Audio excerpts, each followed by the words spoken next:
네, 잠시만요.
자, 오늘은 링크 레이어 같이 보도록 하겠습니다. 지난 시간에 이제 그 전송 계층 에 대해서 공부를 했었고요. 이제 그 L2 링크 레이어에 대해서 오늘부터 학습하도록 하겠습니다. 잘 보이시나요? 공유된 슬라이드는?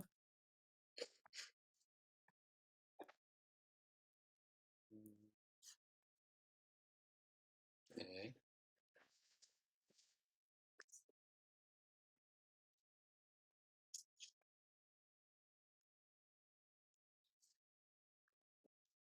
자, 이제 링크 레이어는 우리가 이제 OSI 7 레이어에서 이제 두 번째 계층, 여기에 해당하는 게 이제 링크 레이어죠.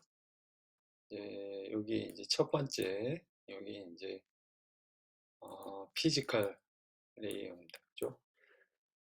그리고 우리가 이제 그 이후에 이제 L3, L4 네트워크 전송 계층에 대해서 이제 배웠고, 그 위에 이제 애플리케이션 몇 가지 배웠습니다. 자, 그래서 이제 뭐 한 3주 정도 남았는데 오늘 빼고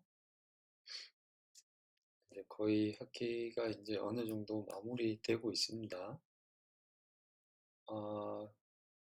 이제 피지컬 레이어에 대해서는 크게 많은 거를 배우진 않고 여기 무선 계층 관련해 가지고 좀 얘기할 것들이 있으니까 무선 관련해서 이제 피지컬 레이어 얘기가 앞으로 좀 있을 거고, 그리고 마지막으로는 이제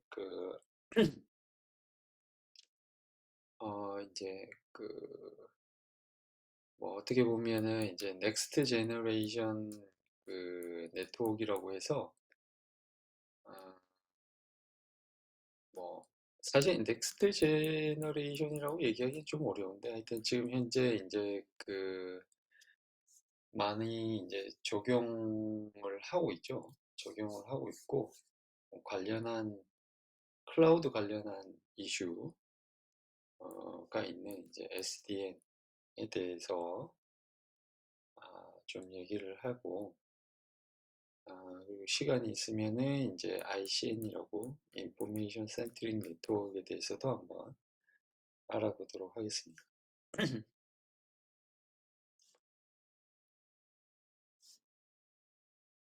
자, 링크 레이어 라고 하면은 앞에서 봤듯이 이제 L2에 해당하고 데이터 링크 레이어가의 주요한 어떤 리스폰시빌리티라고 한다고 하면 뭐 주요한 서비스는 이제 피지컬 레이어죠. L1 이제 두 개의 노드 간에 이제 뭐 물리적인 연결이 되어 있습니다. 그죠? 뭐 구리선이나 또는 이제 뭐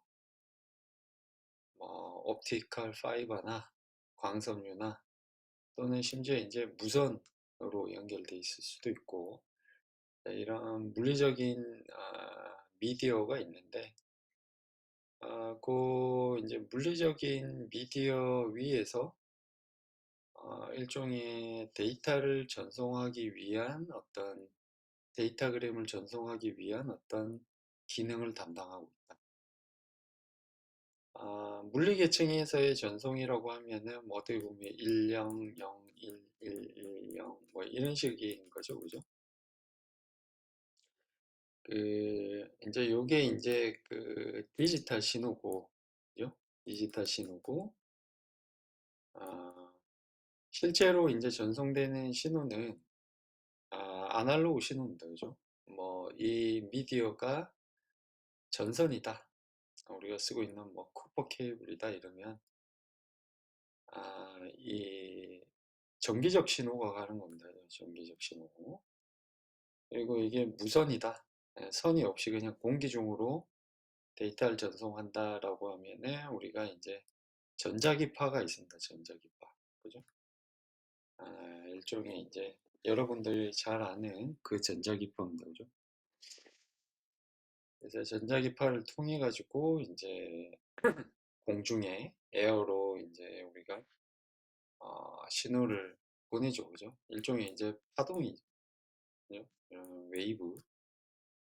우리가 마치 이제 물에다가 돌을 던졌을 때 이게 물결이 치는 것과 동일한 겁니다. 이게 원으로 퍼져나가잖아요. 이런 식으로. 음, 그래서 이제 물리적 계층에서는 이러한 어떤 자연적인 어떤 미디어 웨이브 특성을 이용을 해서 뭐 그게 전류든 아니면은 뭐 이런 전파든 그걸 이용을 해가지고 이제 우리가 디지털 신호를 보내요. 뭐 쉽게 얘기하면은 뭐 이제 사인 곡선을 가질 텐데 웨이브가 예를 들어서 뭐 우리가 이제 피크 이제 뭐 90도나 이제 뭐 270도 뭐 되겠죠, 그죠? 뭐 이런 데는 이제 뭐 1로 표현을 한다라고 하면은 이제 우리가 뭐 파이나 뭐 2파이 같은 자 이런 데는 이제 뭐 우리가 값이 없으니까 0으로 표시할 수 있겠죠, 그죠? 뭐 이런 것들을 가지고 우리가 뭐 이렇게 일령을 뭐 표시한다던가 또는 이제 뭐 어떤 이 사인의 크기, 앰플리튜드 값, 그죠? 그냥 뭐 사인 값이 아니라 여기에 이제 뭐 상수항을 곱해 줄 수 있잖아요. 뭐 2사인이다, 뭐 1사인이다. 뭐 이런 식으로 이제 값을 값의 크기를 비교를 해서 이제 뭐 일령인지 뭐 이런 식으로 구분할 수도 있을 거고 여러 가지 이제 요 디지털 신호를 아날로그로 컨버전하는 방식이 이제 여러 가지가 있을 겁니다. 그죠? 그래서 이런 걸 우리가 이제 뭐 디지털에서 아날로그로 컨버전 한다 해서 DAC라고 합니다. 디지털 아날로그 컨버전. 자, 이런 식의 어떤 모듈레이션 스킴을 구현해 놓은 게 이제 물리 계층이에요. 물리 계층. 그렇다고 하면은 이제 링크 계층은 무엇인가? 이제 우리가 데이터를 전송하고자 할 때 이 비트 스트림을 그대로 쭉 흘러보낸다. 시계열에서. 그렇다고 하면은 뭐 이거 자체를 뭐 어떻게 해석하기가 쉽진 않잖아요. 그래서 이제 이거를 어느 정도 데이터그램으로 바꿔줘야 됩니다. 그죠? 그래서 이제 단순히 비트의 열이 아니라 어디서부터 어디까지 끊어가지고 하나의 이제 의미 있는 아, 데이터 조각으로 데이터그램이라고 써져 있죠. 데이터 조각으로 만들어 줘야 되는데 자 요거를 처음에 해주는 친구가 이제 이 링크 레이어죠. 그래서 이전 시간에 배웠듯이 우리가 이제 그 데이터그램을 처음 만들어주는 L2에서의 이 데이터 조각을 데이터그램을 부를 때 우리가 프레임이다 라고 부른다. 그죠? 그리고 L3에서는 패킷, L4에서는 세그먼트. 뭐 이렇게 그 데이터그램을 부르는 명칭이 조금씩 다르죠. 그죠? PDU 이름이 조금씩 다릅니다.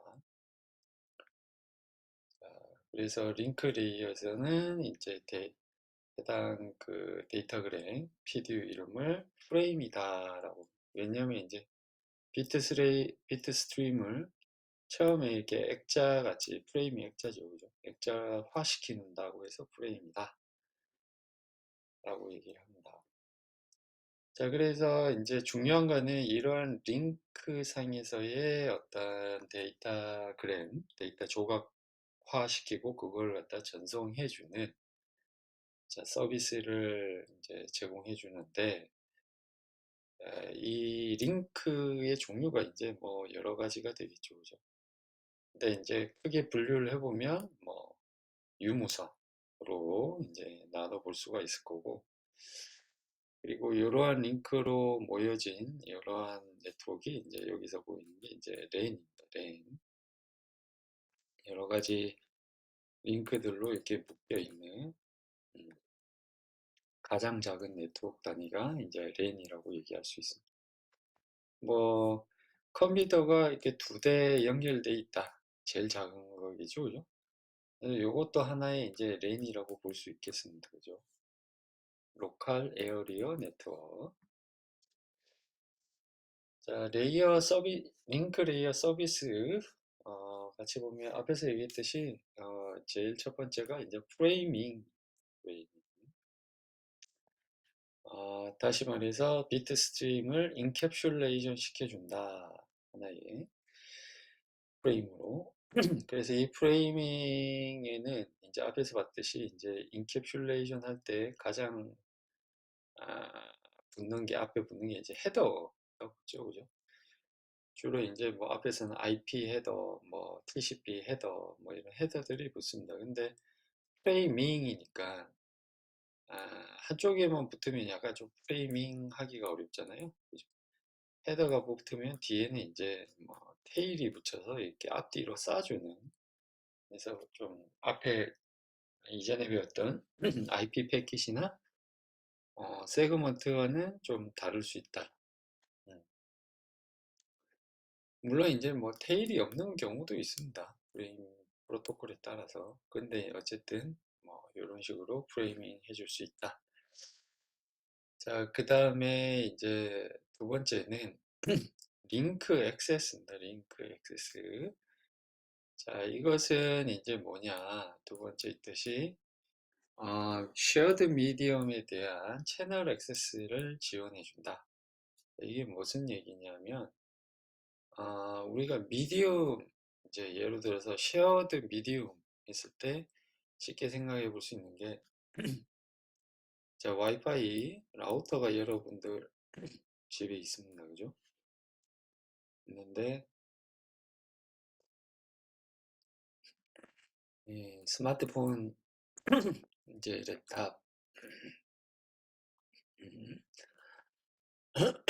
태블릿, 자, 이러한 것들이 이제 뭐 또 다른 스마트폰이나 아니면 집에 뭐 로봇 청소기도 있고 또 뭐 뭐냐 무슨 TV 스탠바이 미 뭐 이런 것도 있고 뭐 어? 냉장고 뭐 오만 거 다 있죠, 그죠? 자, 이런 게 이제 인터넷 서비스를 다 이제 받습니다, 그죠? 무선으로 와이파이죠. 와이파이로 이제 연결해가지고 쓰고 있는데, 근데 여기 보면은 이제 소위 말해서 이 우리 집 공간에 벽으로 둘러싸인 공간에서 이 친구들이 이제 같은 에어를 쓰고 있습니다. 에어. 그래서 무선의 미디움은 이 공중 에어죠, 에어. 그래서 뭔 얘기냐면 이제 어, 와이파이가 신호를 보낸다. 이제 여기서 이제 파동이 전자기파가 이제 쭉 이렇게 파장이 신호 파장이 이제 웨이브로 물결로 이제 막 이렇게 예? 퍼질 겁니다. 그죠? 이렇게 퍼져요. 자, 퍼졌을 때, 어, 이 뭔가 데이터 하나를 보내겠죠. 이 데이터그램 지금 요걸 보내는 겁니다. 그죠? 요 데이터그램을 이제 앞에서 봤듯이 뭐 DAC로 이제 전자기파 파장으로 이렇게 보내는 거죠. 이렇게 보내면은 이 신호가 에어를 타고 오는데 그러면 결국 어때요? 모든 이 친구들이 동시에 다 봤죠, 그죠? 음, 여기 있는 여러분들의 모든 디바이스가 요 파란색 신호를 파장을 다 받게 됩니다. 그죠? 받게 돼요. 그 얘기는 뭐냐면 이 에어 공간, 이 여러분들 이 공간을 어떻게 해야 된다? 에어 미디어를 쉐어하는 겁니다.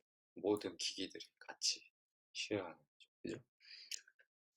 자, 근데 이제 이렇게 이제 라우터가 뭔가를 이제 송신을 하고 있어요. 신호를 TX 트랜스미션을 하고 있는데 갑자기 이제 뭔가 이제 주변에 이 랩탑도 자기가 뭐 보낼 신호가 있는 거죠, 그죠?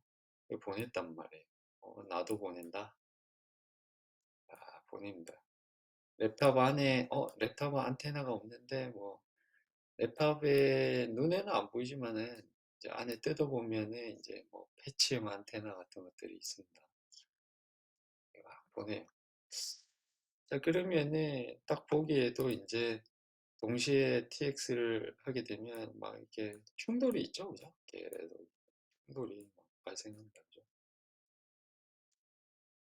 충돌이 발생하는데 자, 여기 충돌하는 부분을 좀 보면은 자, TX한테 이 뭐야 와이파이가 보낸 신호가 요렇게 가고 있단 말이에요, 지금. 근데 이제 그 와중에 와이파이 뭐야 랩탑이 보낸 신호도 가는 겁니다, 그죠? 랩탑이 보낸 신호는 이렇게 가고 있어요. 음. 그래서 딱 보면 위상이 완전히 180도가 돼 있죠. 여기는 90도면은 여기는 마이너스 90도입니다. 그죠? 네, 이런 식으로 되어 있으면 이제 두 개가 합쳐졌다. 두 신호가 합쳐졌다. 라고 하면은 이게 뭐 앰플리튜드가 같다라고 치면 1이고 마이너스 1이다 라고 하면은 어때요? 두 개가 0이 되겠죠. 0이 될 겁니다. 그죠? 여기가 0이고 자, 그러면은 이제 여기는 0이고 요 뿐만 아니라 계속 이제 더해주면은 다 0이 되는 겁니다. 여기는 원래 0이고 제가 좀 띄어서 써졌지만 여기 선에 이제 붙어 있다고 가정을 하면 다 더해주면은 이제 뭐가 어떻게 된다? 더해주면은 그냥 플랫한 0인 신호가 되는 겁니다. 그죠? 그래서 이제 이런 아, 신호가 뭐 어떻게 이게 뭐 위상이 좀 달라지면 또 달라질 수도 있죠. 그죠? 예를 들어서 뭐 반대로 동기가 위상이 똑같이 이렇게 됐다. 그러면 더하기 1 더하기 1이니까 두 개가 결합이 되면은 뻥튀기가 될 겁니다. 이런 식으로. 그죠? 두 배로. 그럼 신호가 증폭이 될 수도 있어요. 그죠? 그래서 신호가 증폭이 될 수도 있고 신호가 감쇄가 일어날 수도 있습니다. 그죠? 하지만 어쨌든 우리가 원하는 상황은 아니죠. 뭐 이렇게 100% 증폭이 된다는 보장은 없잖아요. 실제로 다른 형태의 신호가 섞였을 때 확률이 지극히 작은 거죠. 그렇게 되면은 우리가 이제 원래 보내고자 하는 신호, 빨간색이나 여기 파란색이나 오렌지색이 받고자 하는 수신 노드, 가령 이제 지금 라우터가 이제 보내고자 하는 수신 노드가 요 이제 스탠바이 미 TV에 유튜브 데이터를 보내고 있어요. 그리고 이제 랩탑은 당연히 보내고자 하는 게 이제 와이파이 쪽으로 보내는 거죠. 그죠? 인터넷을 써야 되니까. 네, 이랬을 때, 두 리시버인 스탠바이미나 와이파이 라우터 그 누구도 이제 제대로 된 신호를 받지 못합니다. 그죠? 자, 이러한 간섭 현상이 있기 때문에 우리가 해당 간섭 현상을 어, 피하려면, 그죠? 회피하려면은 이러한 채널 액세스에 대한 채널이라고 하는 것은 여기서 이제 말하는 채널은 무선 채널입니다. 무선 채널. 채널이라고 하는 것은 이제 통신을 위한 어떤 통로예요. 통로. 그래서 여기서 말하는 통신 통로라는 거는 이제 이 에어죠. 에어. 무선. 에어입니다. 에어. 에어 채널을 액세스하기 위한 어떤 메커니즘이 필요하다.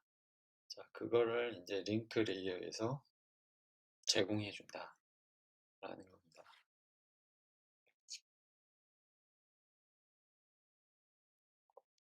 그래서 이제 이 링크 액세스를 우리가 이제 액세스 제어를 해주는 걸 이제 맥이라고 불러요. 맥.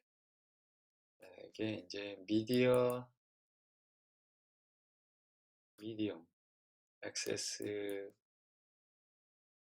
이게는 뭐 미디엄을 썼고 이제 뭐 여기는 링크라 썼는데 뭐 같은 의미라고 보시면 됩니다. 이거는 링크라고 하는 것은 말 그대로 노드 사이에 있는 링크를 의미를 하고, 이제 미디어는 여기 있는 이제 쉐어드 미디어를 의미를 하는 거예요. 그래서 링크가 쉐어드 되어 있는 경우를 특별히 이제 얘기를 하는 겁니다. 예로 들어서 이제 그 뭐 극단적인 경우에 여기서 노드와 링크가 노드 사이에 이런 형태의 링크다.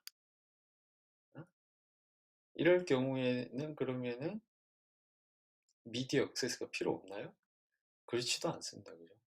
이제 왜 그러냐면, 물론 이제 상위 프로토콜이 이제 뭐 주고받고 하는, 예전에 봤듯이 이제 소우 같이 이제 주고받는 걸 갖다가 계획이 되어 있다라고 하면은 사실상 뭐 그 자체도 어떻게 보면 미디어 액세스 컨트롤이라고 봐야 될 텐데, 뭐 일반적으로 이렇게 두 개의 노드가 연결되어 있는 경우에도 어떤 애가 먼저 메시지를 보낼지는 그 어디도 약속이 돼 있는 게 없습니다. 그죠?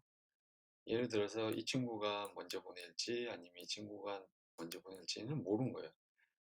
그래서 둘 다 동시에 보내게 되면 어쨌든 충돌이 있는 거죠. 그죠? 음, 예를 들어서 이런 것들이 이제 뭐 두 사람이 외나무 다리를 가지고 서로 건너는 것과 같은 시츄에이션입니다. 그죠? 그래서 한 사람 먼저 건너고 다른 사람이 건너면 되는데 둘 다 동시에 걷기 시작하면은 이제 이게 충돌이 발생하는 거죠. 그죠?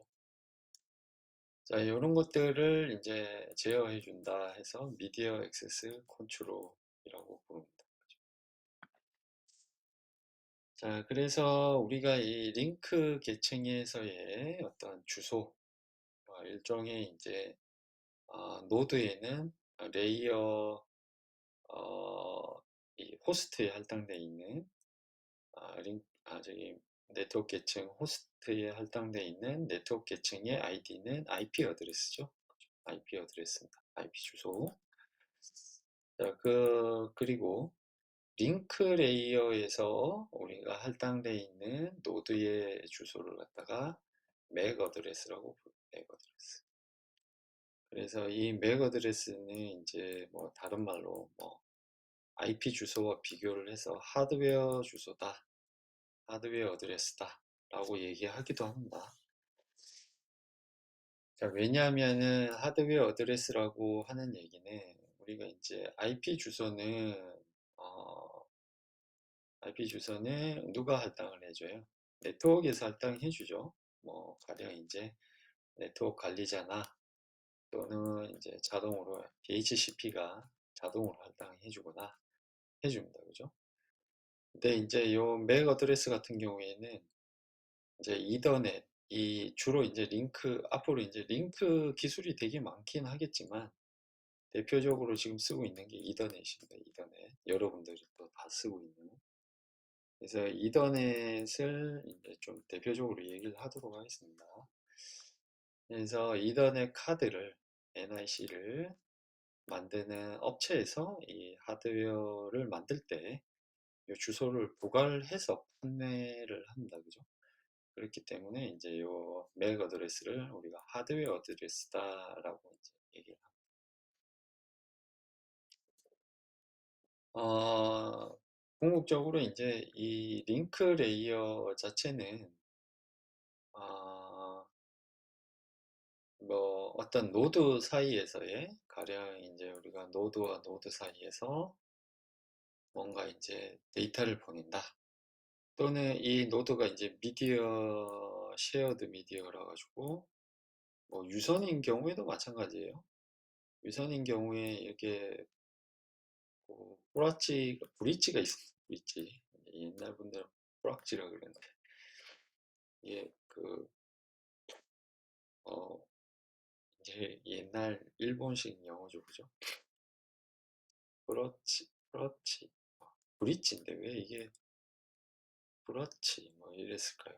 하여튼 이 브릿지입니다, 브릿지. 그래서 선을 그냥 이어주는 뭐 커넥터 같은 겁니다. 커넥터. 뭐 옛날 이더넷 이 랜 만들 때 이런 그 커넥터가 있습니다. 선을 옛날에는 이게 TP 케이블이 아니라 대부분 다 커프 케이블 구리선으로 돼 있었는데 동축 케이블로 이렇게 십자가 형태로 된 게 있어서 여기다 빙글빙글빙글 돌려가지고 연결을 시켜줬어요. 이런 식으로. 음. 그래서 가운데 이제 이렇게 연결되고 뭐 안 쓰는 데는 터미네이터라 그래가지고 뭐 이렇게 해가지고 끝을 막아주는 것도 있습니다. 이렇게 막아주면은 전류가 이쪽으로 이제 나가는 거를 막는 거죠, 그죠? 터미네이터. 뭐 이런 식으로 해가지고 컴퓨터를 이제 여기다가 다 연결시켰어요. 실습식 컴퓨터를. 그래서 뭐 여러분들이 지금 뭐 2학년 뭐 21살 치면은 뭐 2000년도니까 이거는 보지도 못했을 텐데 뭐 옛날에 90년도 래는 뭐 이렇게 생겼습니다. 네. 실제로 이제 제 학교 다닐 때는 이렇게 해서 인터넷을 만들어 가지고 썼어요. 인터넷은 아니고 이제 랜인데 여기에 이제 라우터 하나 연결해 가지고 이제 쓰는 거죠. 인터넷으로. 자, 근데 요런 랜을 구축할 때 이 구리선들이 다 이런 식으로 연결이 쭉 돼 있어요. 시커먼 구리선으로.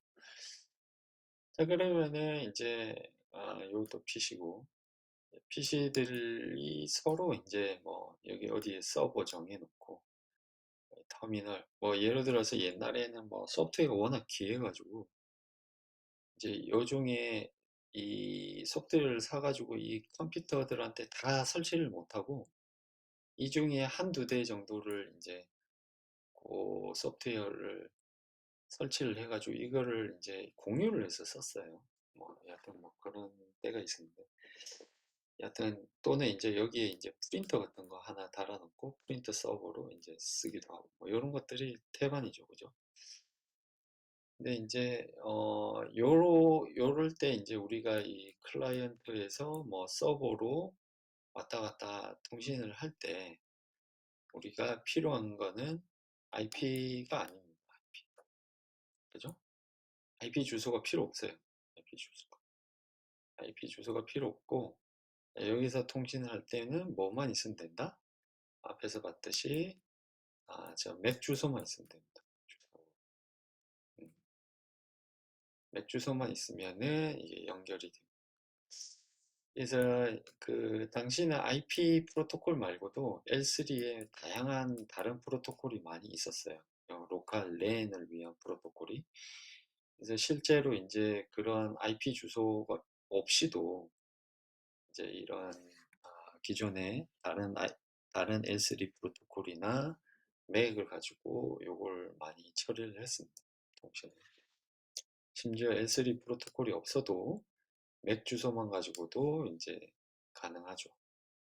그럼 IP 주소가 언제 필요하냐? IP 주소를 다루는 것은 L3 네트워크부터입니다. 그죠? 네, 이제 L3 네트워크를 갖추고 있는 것은 요 라우터입니다. 라우터. 그죠? 그 얘기는 뭐냐면 라우터를 통해서 밖으로 나갈 때, 즉 우리가 IP 테이블을 룩업해서 포워딩하는 작업을 하는 필요가 있을 때만 우리가 IP 주소가 필요해요. 그래서 이제 이 안에서 돌아다닐 때는 당연히 랜 안에서는 IP 주소가 필요가 없습니다. 그죠? 필요가 없죠. 그리고 이제 이 우리가 게이트웨이죠. 이 라우터가 게이트웨이가 될 텐데 게이트웨이를 통해서 밖으로 나갈 때 우리가 IP 주소가 필요하게 되는 겁니다. 그죠? 자, 그래서 이제 우리가 이 안에서 랜 안에서 통신을 한 것은 우리가 링크 레이어 프로토콜 L2가 담당하게 됩니다. 그죠? 그래서 L2가 이 클라이언트 서버 간의 통신을 위해서 어떤 역할을 하는지 보시면은 단순히 데이터그램으로 만들어주는 것 외에도 이 Reliable Delivery, 우리가 이전에 전송 계층에서 비웠던 RDT를 수행을 해줍니다. 이게 가능하게 한다. 그래서 이 랜 안에서 컴퓨터 간의 통신이 있어서 RDT를 제공해준다.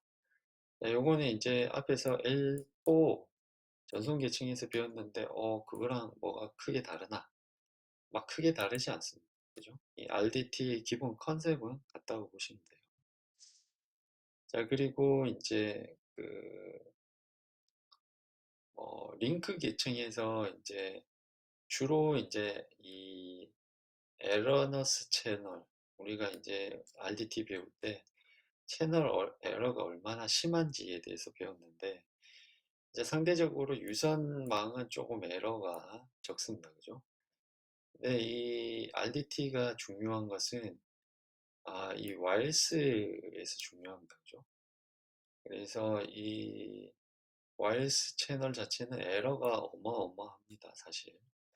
그래서 요즘에 뭐 앞에서 예를 들었듯이 최근에 랜을 구축하는데, 물론 이제 뭐 실습실 같은데 아직 PC들이 아직까지는 유선으로 이렇게 많이 연결이 돼 있긴 하지만, 현재로서는 이 실습실에서 사실 유선으로 이렇게 그 스위치만 연결해가지고 선으로 일일이 이제 연결을 하려면 소위 말해서 발에 안 걸리려고 바닥 공사를 하잖아요. 그래서 보통 실습실 공중에 붕 떠 있는데, 그 이유가 밑에 이제 파워랑 이제 이 유선 그 이더넷 케이블을 설치하기 위해서 이렇게 바닥 공사를 하는 거잖아요. 근데 그 공사 비용이 엄청 크잖아요, 사실. 뭐 중간에 잘 안 되면 또 뜯어봐야 되고 뭐 복잡합니다, 그죠? 그럴 바에야 그냥 차라리 그냥 와이파이를 지붕 저기 뭐야 천장에다가 설치해 놓으면 그냥 쉽게 쓸 수 있잖아요. 그냥 랜 구축하는 게 일도 아니죠, 그죠? 그렇기 때문에 어쨌든 요즘 추세는 점점 이 와이파이를 기반한 와이어스 랜으로 가는 거는 뭐 어쩔 수 없는 일입니다. 그래서 지금 뭐 추세는 와이어스 랜인 거죠. 추세가 아니라 그냥 노멀이죠, 그냥 뉴 노멀입니다, 그죠? 근데 이 와이어스 랜 자체는 말 그대로 이제 에어 채널을 쓰고 있기 때문에 에러가 어마어마하게 많습니다. 유선에 비해서. 그래서 이 RDT를 꼭 구현을 해줘야 돼요. RDT를. 상대적으로 이제 와이어드 같은 경우에 유선 같은 경우에는 이 에러가 굉장히 낮기 때문에 RDT를 구현을 안 할 수도 있습니다. 이거는 선택의 문제입니다. 선택의 문제. 그래서 에러가 너무 낮기 때문에 그냥 요거는 우리가 전송 계층에 떠넘기자. 그죠? 우리가 안 하면 전송 계층에서 알아서 하겠지. 라고 이제 전송 계층에다 떠넘길 수도 있고, 또는 아니야, 이거 에러가 너무 많아. 우리가 어느 정도 RDT 해줘야 돼. 라고 할 수도 있습니다. 그래서 이제 그게 이제 주로 판단 기준이 에러에 대한 건데, 유선은 상대적으로 RDT를 안 해줄 수 있고, 무선은 꼭 해야 된다. 자, 근데 이제 아, 이, 뭐, 왜 링크 레이어와, 아, 이 호스트 웨스트입니다. 호스트의, 그, 릴라이어빌리티, 즉 말해서 L2와 L4의 릴라이어빌리티가 왜 둘 다 이렇게, 좀 지원이 돼야 되냐. L2도 돼야 되고, L4도 돼야 되고. 예를 들어서 L4한테 떠넘길 수도 있잖아요. L4에 이제 돼 있는데 굳이 그럼 L2에 왜 해야 되냐? 왜 그럴까요?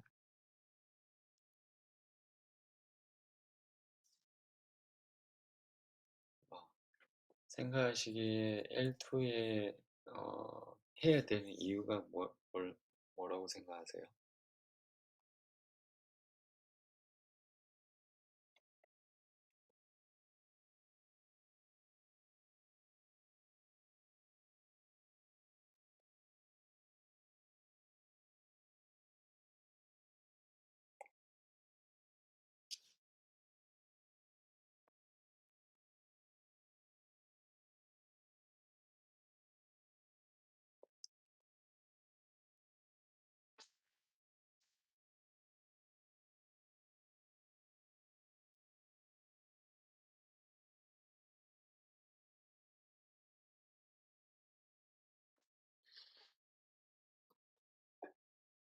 음,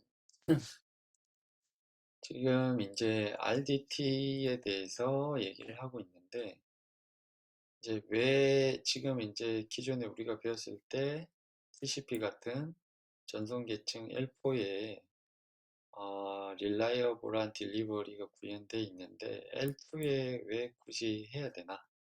왜 두 군데 다 해야 되는 이유가 뭔가?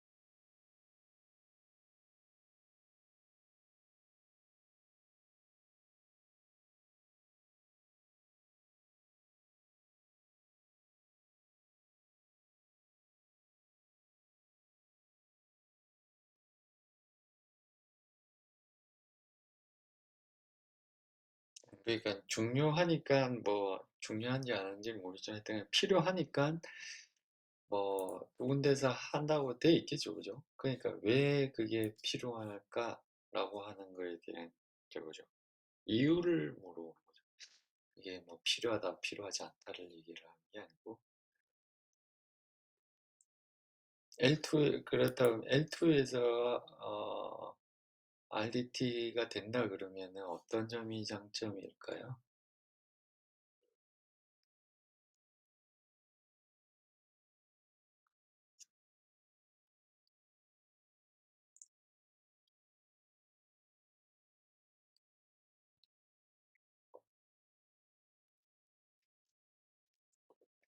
그쵸? 여기에 이제 뭐 에러가 YC 에러가 높으니까 그러한 부분을 갖다가 조금 더 이제 좀 신뢰도를 높여줄 수 있다. 네, 그 말이 맞습니다. 근데 이제 한 가지 좀 추가를 하자면 자, L4에서 가능하긴 한데 L4에서 이제 그 RDT를 L4에서만 저기 처리하는 것은 굉장히 이게 비용이 비싼 겁니다. 이게 코스트가 굉장히 높아요. 예. 뭔 얘기냐면 이제 우리가 어쨌든 호스트에서 엔드 투 엔드에서 이제 신뢰적인 전송, 즉 뭐 파일이나 뭐 이전에 배웠던 뭐 파이낸셜 데이터 같은 중요한 걸 보내고자 할 때 예를 들어서 이게 쭉 중간에 이제 라우터들이 있어요. 라우터들이 쭉, 네. 끝에 이제 보통은 이렇게 돼 있죠. 끝에 뭐가 있냐면 요즘에 기지국이 있습니다. 기지국. 그리고 이제 여러분들 요게 이제 스마트폰이에요. 자, 근데 앞에서 얘기했듯이 이제 어느 구간에서 제일 에러가 많냐면은 요 구간이 에러. 자, 근데 이제 보낸 게 데이터가 에러가 났다라는 걸 발견하는 곳은 어디냐? 다운링크일 때 여기서 발견이 됩니다. 그죠? 그럼 TCP 재전송 요청을 하겠죠. 여기가 이제 뭐 서버 호스트다라고 하면 재전송 요청을 하게 되면 해당 세그먼트가 리트랜스미션이 여기서 다시 발생해요. 그죠? 근데 이 리트랜스미션 된 세그먼트가 어때요? 이 라우팅 패스를 따라서 밴드위스를 다 갉아먹습니다. 그죠? 예를 들어서 여기서 에러가 굉장히 많이 발생한다 그러면 요 구간에서 요 데이터 플로우 때문에 지금 요 엔드 투 엔드 여기서 여기까지 가는 데이터 플로우 때문에 이 여기서부터 여기에 해당하는 유선 링크 캐패시티를 이 친구 리트랜스미션을 엄청 갉아먹는 RTX. 그죠? 근데 만약에 요 사이에서 어? 이 사이에서 리트랜스미션이 이루어진다라고 하면은 어때요? TCP가 여기서 다시 재전송할 이유가 없는 거죠. 그죠? 여기서만 이루어집니다. 에러 구간에서. 그렇기 때문에 이제 이러한 불필요한 많은 경로상에서 발생할 수 있는 오버헤드를 엄청 줄일 수가 있는 거예요.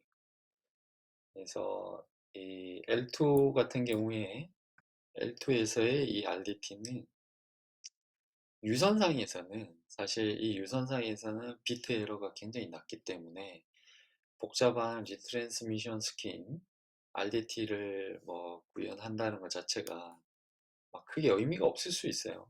엄청 많이 빗 에러 레이시 낮기 때문에. 근데 이제 요 구간은 이제 상당한 빗 에러 레이스를 유발시키는 구간이기 때문에 이 무선 같은 경우에는 필히 이제 저 RDT가 꼭 있어야지만이 어, 전체적인 네트워크 성능을 어, 네트워크에 대한 시스템 부하를 발생시키지 않는다.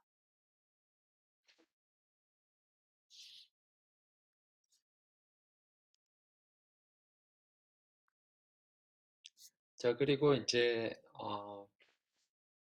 우리가 랜에서 앞에서 봤듯이 이제 데이터그램으로 전송하기 위해서 이제 뭐 이러한 그 이게 맥 데이터그램을 보내기 위한 맥 주소 이러한 기본적인 주소 어드레싱과 그리고 RDT 기능, 전송 기능이 이제 기본적으로 보장이 돼야 되고 두 번째는 어쨌든 이 쉐어드 링크에서 많은 이제 이 노드들이 데이터를 주고받으려면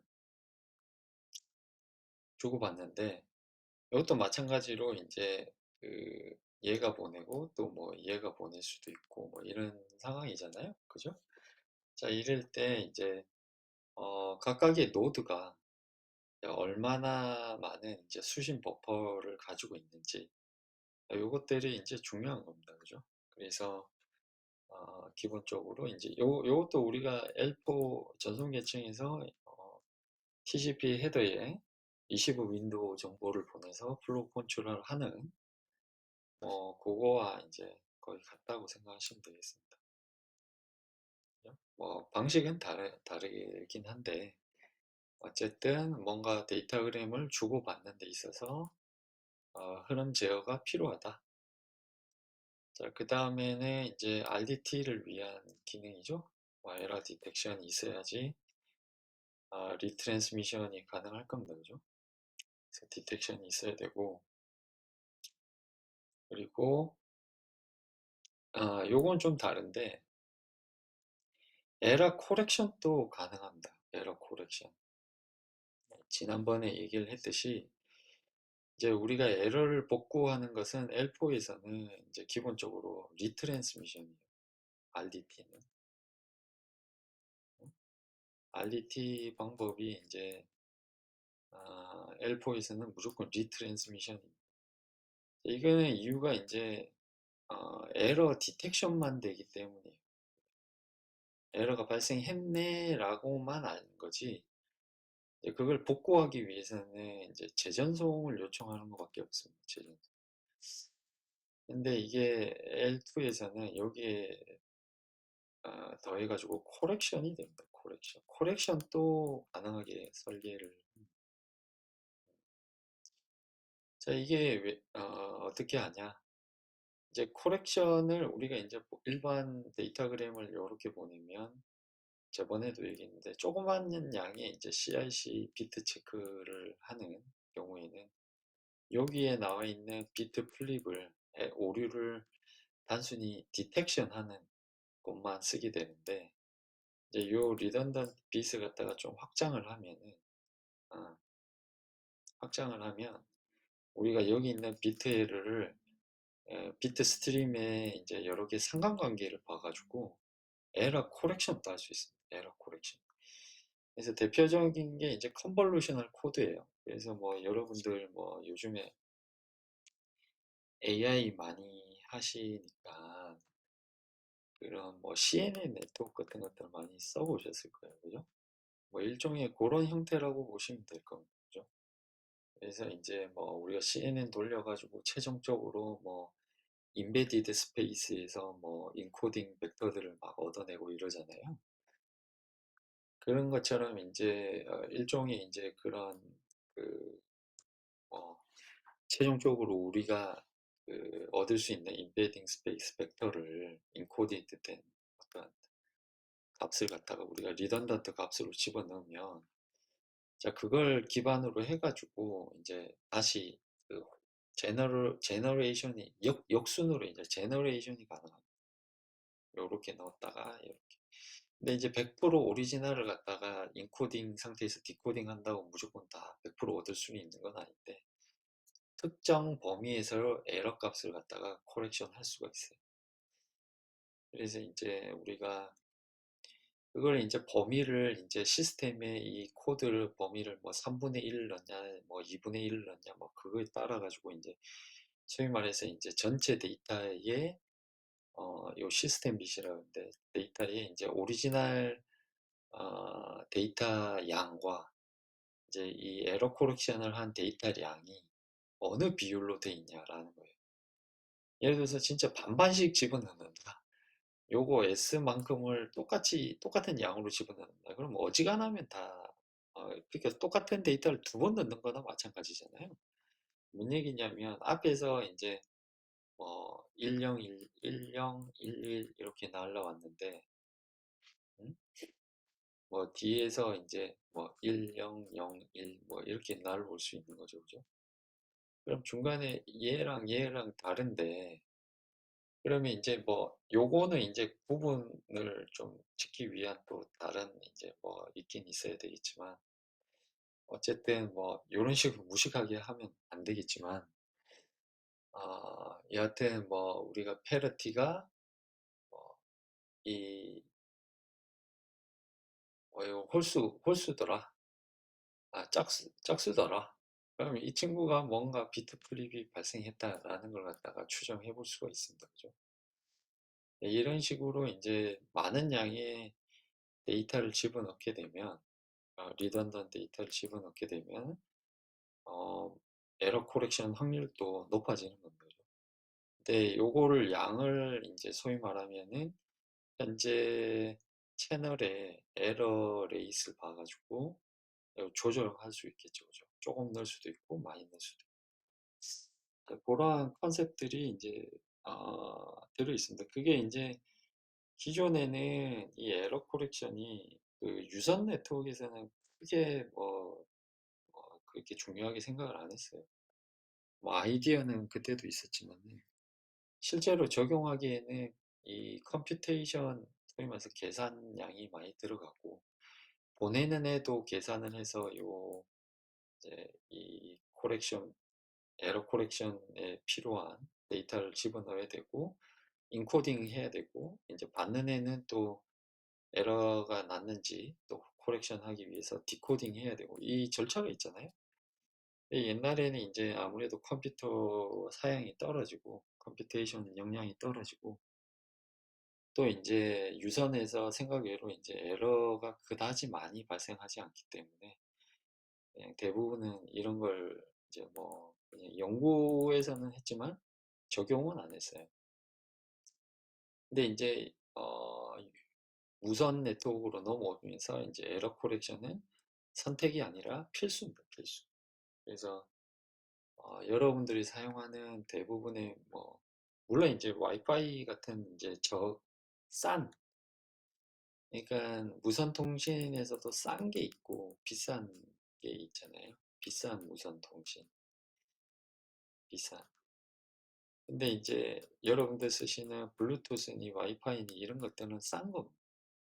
말 그대로 이제 그거 싸죠, 그죠? 통신 비용이. 그리고 이동통신, 뭐 4G, 5G 뭐 이런 것들은 비쌉니다, 그죠? 말 그대로 돈이 비싼 거예요. 그래서 이제 싼 데는 어, 이러한 에러 코렉션 기능이 별로 없습니다. 거의 없다고 봐야 돼요. 비싼 데는 이런 기능이 있습니다.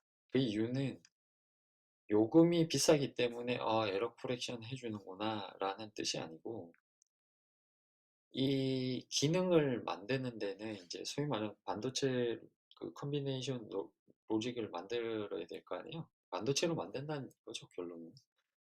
반도체로 만들려면 회로가 엄청 복잡해질 거 아니에요. 그 얘기는 뭐냐면 칩 가격이 소위 말해서 칩 가격이 어떻게 되냐, 싸냐 비싸냐는 뜻입니다. 그래서 와이파이 같은 것들은 해당 칩당 가격이 엄청 싸요. 그죠? 그래서 여러분들이 싸게 쓸 수 있는 거죠. 그죠? 상대적으로 이제 이동통신 같은 경우에는 굉장한 복잡한 기능들이 많이 들어가 있기 때문에 칩 가격이 비쌉니다. 기본. 음, 칩 가격이 비싸요. 그렇기 때문에 이제 이러한 에러 코렉션 기능도 막 많이 들어가 있습니다. 자, 그래서 이제 그 조금 더 이제 상세하게 얘기를 하자면 요게 비싼 게 꼭 칩 가격, 그러니까 뭐 기지국이나 또는 핸드폰 의 칩 가격, 하드웨어 가격이 비싸서 그렇구나 라는 것뿐만 아니라 그것도 비싸지만 예를 들어서 뭐 와이파이 AP 집집마다 하나씩 있잖아요. 싸잖아요. 뭐 한 몇만 원 주면 삽니다. 그죠? 2, 3만 원 주면. 근데 이 기지국 어때요? 10만 원짜리 기지국 있어요? 그런 거 없습니다. 그죠? 요즘은 가격이 암만 싸졌다 그래도 한 대에 몇 천만 원씩 합니다. 그죠? 그러니까 기본적으로 하드웨어가 비싼 것도 있지만 그보다 더 비싼 거는 뭐냐면 아, 더 비싼 건 뭐예요? 더 비싼 건 뭘까요? 실제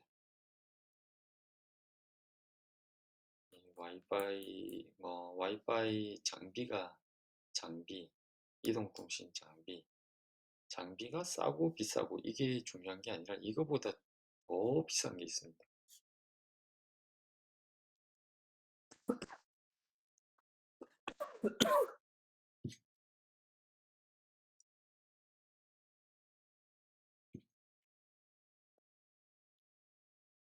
뭐가 더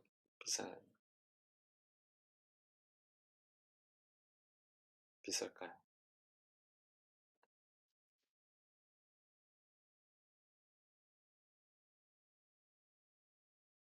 혹시 아시는 분 있으세요? 네. 여러분들은 와이파이를 돈 주고 씁니까? 근데 이동통신은 뭐 여러분들 한 달에 뭐 10기가에 얼마 뭐 이런 식으로 돈 주고 제일 비싸게 주고 쓰잖아요. 그 이유는 왜 그런 거예요?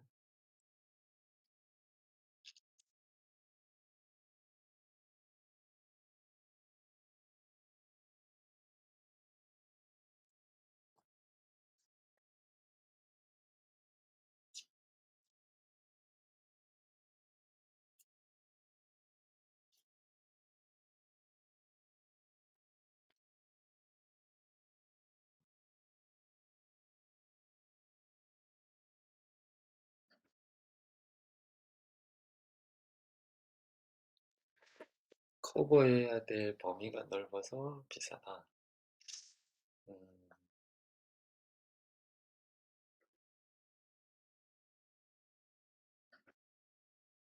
그래서 이동통신은 돈 주고 써야 된다. 와이파이는 공짜인데? 그게 좀 뭔가 좀 뭐라 해야 되나? 너무 극단적이잖아요. 하나는 공짜로 쓰는데 하나는 돈을 주고 써야 된다. 그럼 와이파이가 좀 싸다. 장비 도입 가격이 비싸다. 그렇죠. 물론 이제 와이파이보다 장비가 훨씬 비싸기 때문에 그걸 뽑아야 되기 때문에 비싸게 받는다.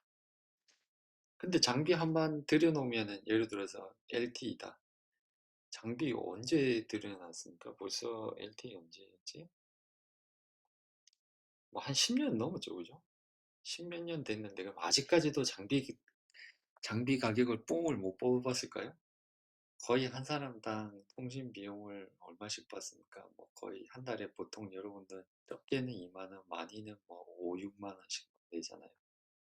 국민 한 사람당 그 정도 내면은 장비 가격은 지금이면은 거의 어? 본전은 뽑고도 더 훨씬 남았어야 될 것 같은데. 근데 사실 장비 가격보다 더 비싼 게 있습니다. 장비 가격보다. 물론 장비 가격도 비싸죠. 장비 가격도 비싼데 유지 비용. 물론 그렇죠. 뭐 보수도 해야 되고 유지 비용도 비싼데 이거는 그거보다 더 중요한 심지어 돈이 있어도 사지 못할 수도 있는 그런 제약가 있는 거 혹시 아세요? 네, 맞습니다. 주파수 때문입니다. 주파수. 네. 그러니까 무선이라는 게 이제 그 무선 채널이란 거는 그냥 공기 중에 있다고 해가지고 모든 공기 중에 있는 뭐 어떤 주파수 대역을 쓸 수 있는 게 아니고 공기 중이란 미디어는 여러 개의 채널로 채널라이즈 돼 있어요. 우리가 볼 때 이제 공기 중은 아무것도 없잖아요. 눈에 뭐 보이는 건 아닌데 이제 앞에서 봤듯이 이제 우리가 이런 어떤 안테나에다가 전자기파를 발생시켜 가지고 이게 쏘죠, 그죠?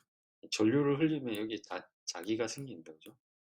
자기가 생겨가지고 이게 이제 공중에 눈에 보이지 않는 웨이브 생기게 되는데 이제 맥스웰이 이제 그 이제 그 무선 통신을 처음 이제 얘기할 때 이제 요거를 갖다 이제 전자기파학 마이크로웨이브를 에 관한 이제 이론을 집대성했죠, 그죠?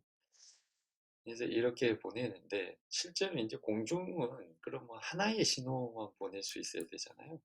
근데 그게 아니라 우리가 이제 이 공기중을 여러 개의 채널로 나눌 수 있습니다. 채널이라는 건 뭐냐면 이제 하나의 노드가 다른 노드에게 보낼 수 있는 하나의 통로입니다. 신호를 보낼 수 있는 통로. 뭐 예를 들어서 우리가 컴퓨터가 있다면 컴퓨터가 두 개 사이에 여러 개 채널을 보낸다. 채널을 만든다. 그러면 선을 하나, 구리선을 하나 연결하고 또 다른 구리선을 연결하면 되겠죠. 그죠? 그러면 투 채널이 됩니다. 투 채널이. 그래서 여러분들이 지금 쓰고 있는 이더넷 케이블, 아, 그 RJ45로 그 앞에 돼 있는 TP 케이블 보시면은 트위스트 페어 케이블입니다. TP 케이블, 이게 트위스트 페어는 이제, 그렇죠. 트위스트 페어지. 그래서 트위스트 페어를 보시면은 요렇게 안 돼 있고 이제 애매한데 좀 지울까? 선이 두 개가 들어있어요. 안에 보시면 이런 이제 이더넷 케이블 뭐 딸깍하면서 이제 꽂고 이게 회색 선으로 이렇게 쭉 돼 있잖아요.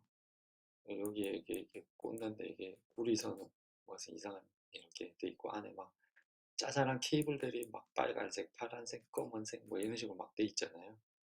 근데 그게 뭐 여러 가지가 있는데 뭐 그라운드도 있고 뭐 어쩌고 있는데 선이 7개인가 있을 겁니다. 근데 제일 중요한 거는 그 TX-RX예요. TX-R. 몇 번 핀인지는 모르겠는데 하나가 송신이고 하나가 수신입니다. 그래서 두 개 노드를 연결을 하려고 그러면 AB를 이 트위스트 돼 있기 때문에 트위스트 돼 있던 건 한쪽 TX가 다른 쪽으로 RX로 트위스트 돼 있습니다. 그리고 여기는 또 이런 식으로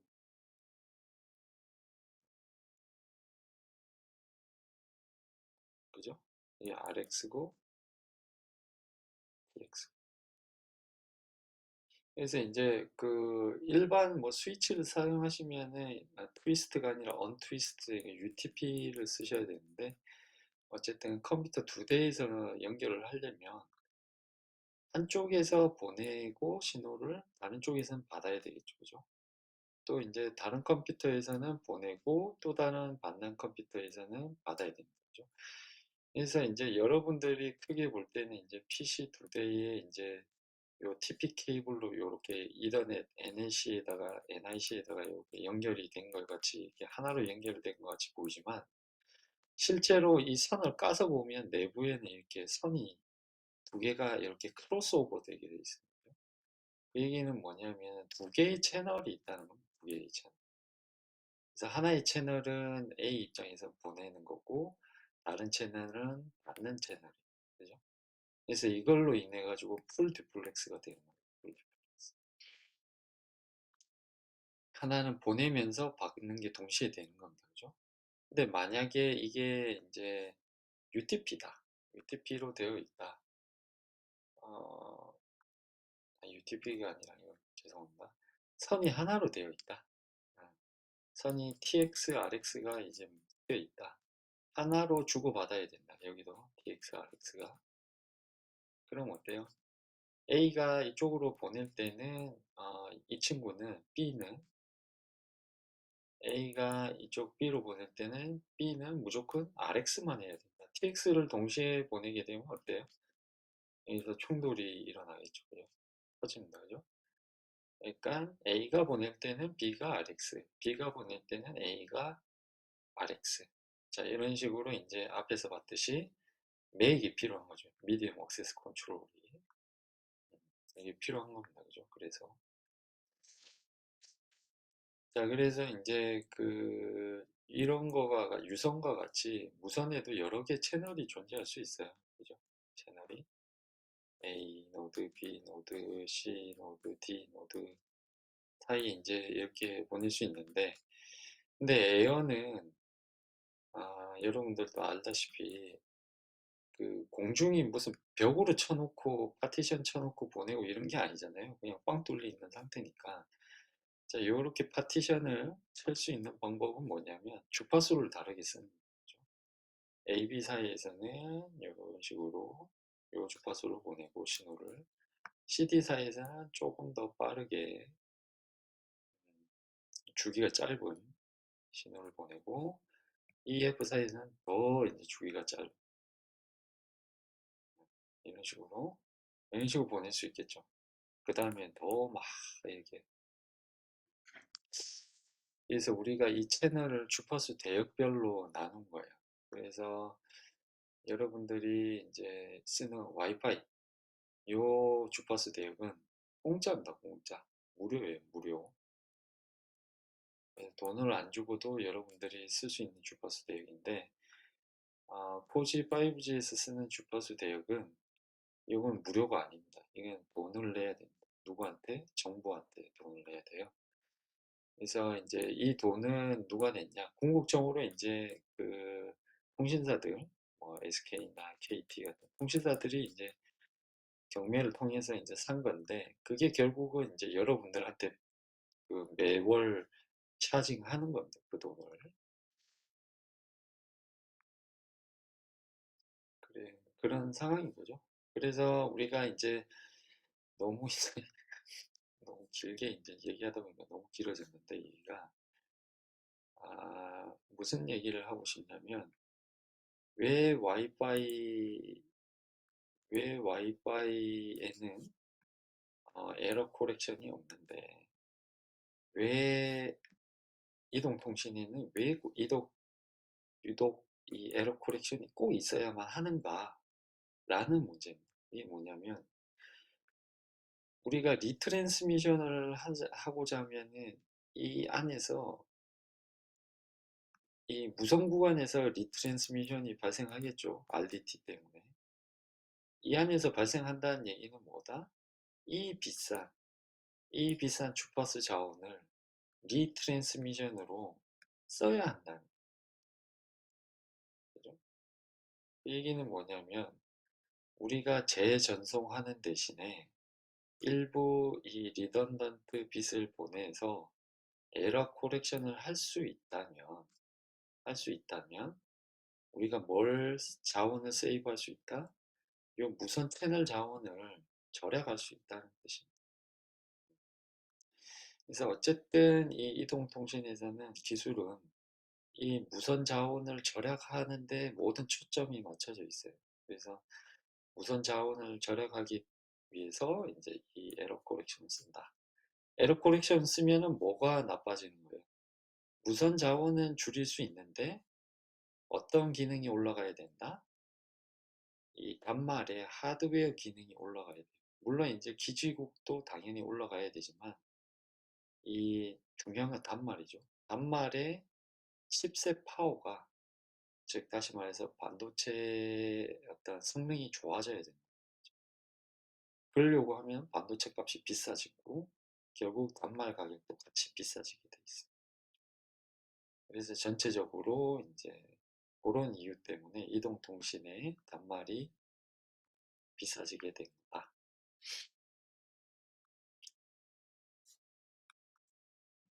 이동통신 단말이 비싸지게 된 이유에 대해서 이제 좀 얘기를 했는데, 아, 그런 어떤 지금 또 이제 많은 그런 부분을 이제 그 시도를 하고 있습니다. 예를 들어서 이제 지금 당장 그냥 에러 코렉션 정도만 하는데 예를 들어서 뭐 이런 것도 가능하죠. 요즘에 이제 뭐 그 대표적인 게 이제 이런 겁니다. 뭐 사진이나 비디오나 이런 건 다 마찬가지인데 사진을 이렇게 보내요. 이미지를 이렇게 보내면 이게 전달을 할 때 이제 여기서 에러가 발생하면 원본 이미지랑 좀 많이 다를 겁니다. 그죠? 그러면 이제 과거에 있는 요것도 이제 복구하기 위한 복구 코드를 좀 집어넣고 이럴 수 있는데 요즘에는 요거를 재생을 다시 합니다.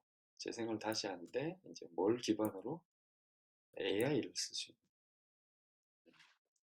그래서 AI를 써서 이 이미지를 원본 이미지에 가깝게 복구할 수 있는 거죠. 그죠? 그러면은 우리가 이제 추가해야 될 많은 데이터들을 추가하지 않고도 그런 효과를 볼 수가 있습니다. 그러면 무선 자원을 많이 아낄 수가 있겠죠. 그죠?